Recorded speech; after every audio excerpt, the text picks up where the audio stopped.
Okay, here are your notes for section 3.6. These are the notes for the so-called the chain rule, which can be described, in other words, as how to find derivatives of composite functions.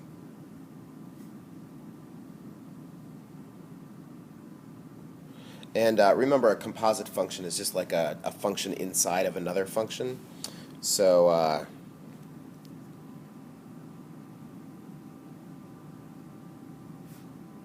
give you a couple examples. Composite functions are generally of the type like f of g of x. You might have seen that like f little circle g notation. I am not a fan of that notation at all. I like this notation because you can see that like this is the inside function. So some examples would be like what's like the sine of x squared, right? It's not just the sine of x. There's like another function happening in there. You could have the like sine squared x is actually a composite function, right? Because what does that really mean? It really means the sine of x squared, right? And it's very important, especially in this section and in applications of using the chain rule, to understand that this is what this means. And we could go on with a lot of examples, but we'll get more later. So, how do you take the derivative of something like that?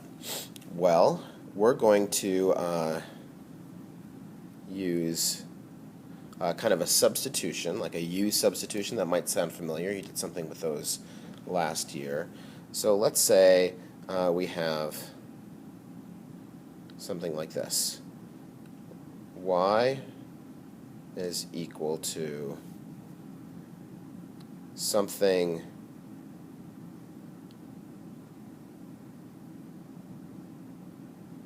f, some function of x, and then let's see if that's the way I want to write it for you. And then maybe you're going to do this with an example instead of in the more abstract. Maybe that will make it a little bit more clear for us. Let's do that instead. So let's scratch that. Let's do this. Let's do y is equal to, let's try that sine of x squared. Sine of x squared. Right? And I would like to find, and for pedagogical reasons, it will make it a little easier for us to see, we're going to use this form, the dy dx form. Find dy dx. Well, first thing we're going to do is identify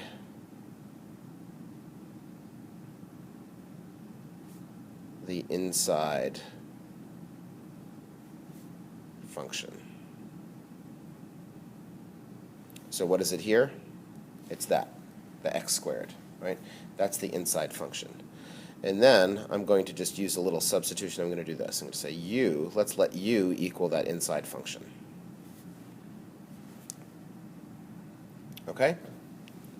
So that means, in addition to u being equal to x squared, that means y is now equal to sine of u, right? This little substitution we did there. Let me pause, make sure that all makes sense. Now, using this kind of notation, if I took the derivative of this,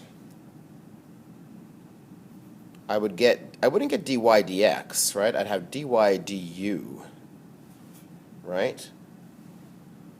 Now, since that's my variable, what's the derivative of sine? The derivative of sine is cosine. So dy du would be cosine of u, right? And then if I took the derivative of this, I would get du dx, right? Just like this gives me dy du, this is du dx. It's not dy dx, it's du dx. Du dx. That would be equal to the derivative of this, that would be 2x, right? Okay? But we want dy dx. So how do you get dy dx out of these two? The reason we use this form is you can see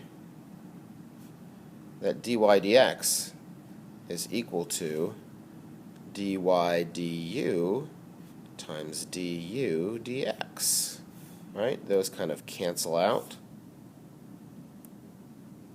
So let's see. Dy dx would be dy du cosine u times du dx. Now the only problem with that, of course, is, whoops, here we are, that you can't have u's in your answer here because there were no u's in the original problem. So we just have to replace. What was u equal to? Per our substitution, u is just equal to x squared. So that means our dy dx is equal to the cosine of x squared times 2x. There it is. Let's do a couple more examples, and then we'll try to generalize what's happening here. Let's see. How about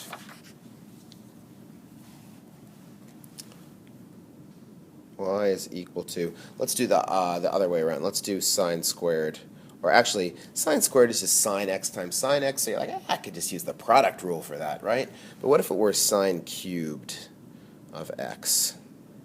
That might be a little harder. And then whenever we see things like this, we will immediately rewrite them for derivative taking purposes like this, because this is much more instructive for us of what's really happening here. So identify the inside function. So u will be equal to sine x, that's the inside function, and then that means y is equal to u cubed, right? Then I take the derivatives of these, so du dx, derivative of sine is cosine, and then here this would be dy du, that would be 3u squared, right? So dy dx is equal to dy du times du dx. Multiplication, so the order doesn't matter, but we usually do this one first. So that's 3 times u squared, but remember u is sine x, so 3 times sine squared x. I'll go back to that notation right now. You could write it as sine x squared if you want to. Times du dx, which is cosine x. So there you go. The derivative of sine cubed x is 3 sine squared x times cosine x. And one more example with the U-substitution. Here's another one that you could do in a different way.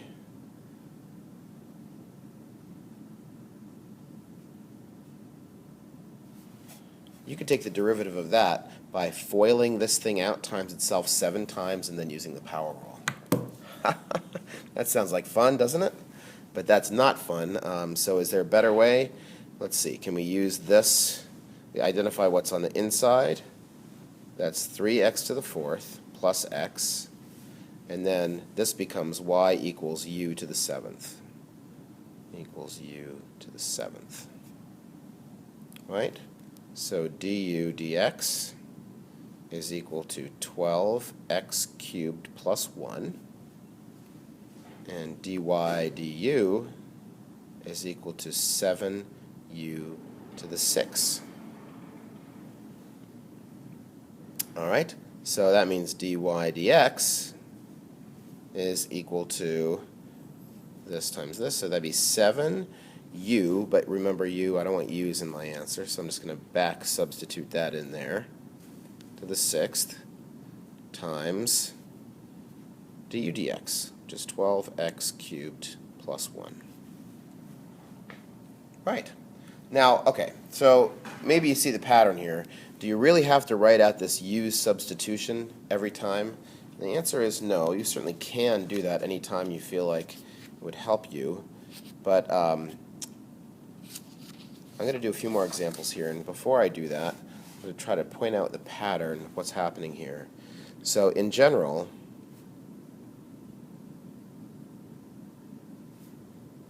what we're doing here is, if you want to take, remember this is that like operator form of derivative, like take the derivative of whatever comes next, like the y is missing, this is it. If you want to take the derivative of a composite function, like f of g of x, then what you do is, you take the derivative of the outside function, it's like f prime, leaving the inside one alone, and then you multiply by the derivative of what's inside. You are going to hear me say that phrase so many times that you will be sick of it. I'm going to say, we'll take the derivative of this times the derivative of what's inside, blah, blah, blah, times the derivative of what's inside. That's the adjustment factor that we need to make. So let's do some examples and see how that plays out and see if we can do it without actually writing out the U-substitution every time. So let's say we have y is equal to, how about the tangent of x cubed?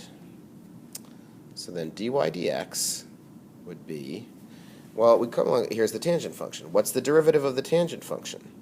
It's secant squared of whatever.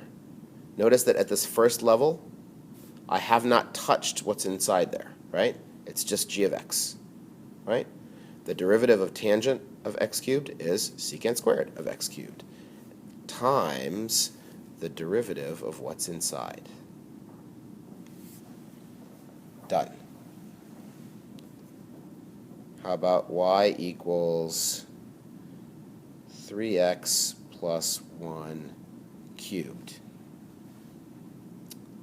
And dy dx is equal to, well, the derivative of something cubed is 3 times the something, I'm not touching the thing that's inside here yet, squared, right?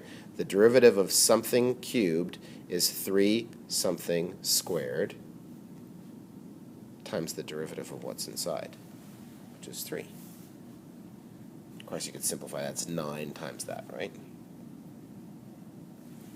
Okay, how about the derivative of the sine of the cosine function? That seems like a weird thing to do, but who knows? When would you ever use that?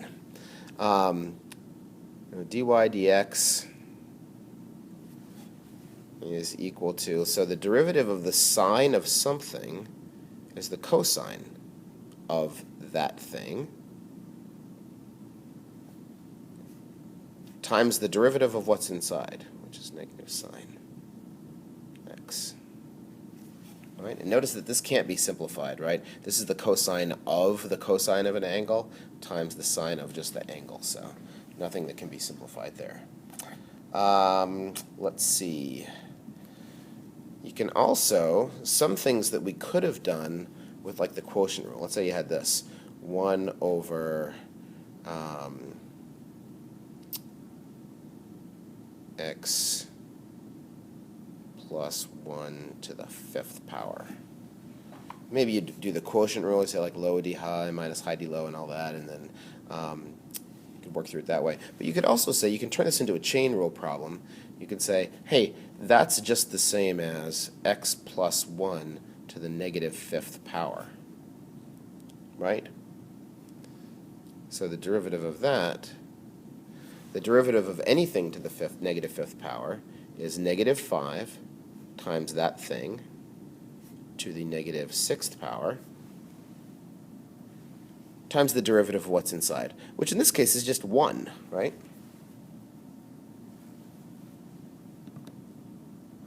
So that's interesting. We turned quotient rule into chain rule.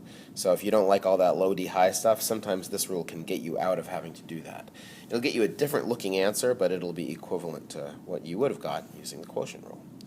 And aside from, I guess now we just have to worry about like problems with combinations of rules. So like what if there's like chain rule and product rule or and quotient rule? I'm not going to do too many examples of that.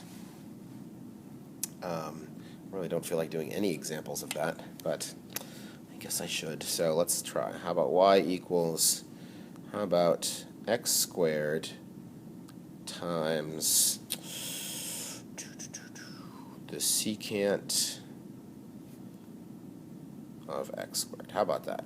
X squared times the secant of x squared. So the sort of overarching rule that we have to respect here is the product rule, right? This is the product of two things above all else. So dy dx is equal to the derivative of the first times the second plus the first times the derivative of the second. And now, when we're taking the derivative of the second here, here's where we have to use the chain rule. So the derivative of secant of whatever is secant of whatever times tangent of whatever, right? Notice that that shows up in both of those places, right? Just where the x would normally, but now it's an x squared. And then the adjustment is times the derivative of what's inside, which is 2x. You can't see the end of that, sorry. There you go. Okay? And then very last, I will do an example. Sometimes we have more than one layer of chain rule. I always like the example here with the composite functions. It's like the little, what are they called? Matryoshka dolls? Is that right? Any Russians out there? You know the little Russian dolls where you open one up and there's a smaller one inside, and then you open that one up and there's another one inside? Well, sometimes functions are composed in that way, where it's like functions inside of functions. There's layers. And we can deal with that. We just have multiple layers of chain rule. So let's just try a quick one like that. So what if we had sine squared of x squared plus 1? First thing I would want to do is fix that notation. What's the sine of x squared plus 1 squared? Right? Everybody on board that that's what that means? Now you can kind of see that there's two layers of chain rule, right? There's something, at the biggest level, there's something squared. And then inside that, there's the sine of something. So there's this what's inside, and then there's this what's inside. So let me see if I can talk you through how to do this. You really don't need to write out any substitutions, I think. We can just write down the answer. So at the outermost level, we have what's the derivative of something squared? The derivative of something squared is 2 times the something, which does not change at this level, right? But then the inside part here wasn't just an x, right? If it was the derivative of x squared, it would have just been 2x and would be done. But there's like another thing in here. So what's the derivative of what's inside? The derivative of sine of something is cosine of that thing, right? But again, there's still an inside. So what's the derivative of x squared plus 1? 2x. So for every layer of dolls, little Russian dolls that we have, we get a derivative of what's inside that pops out. Here we had 2 layers, so 2 of those popped out. Right?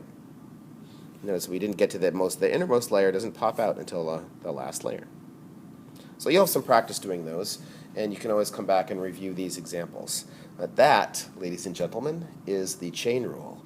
And you should know this rule, you should love this rule, because in the real world of AP Calculus, you are going to use this rule. When you take a derivative, I would say probably 80% of the time, the derivatives that you take will involve the chain rule. More often than not, you will be using the chain rule. So get used to it, and don't forget about it. It's a very easy mistake, and certainly one of the mistakes that the College Board likes to anticipate that you will make. So we look for composite functions. We really almost expect to be using the chain rule when we take derivatives. All right, happy deriving.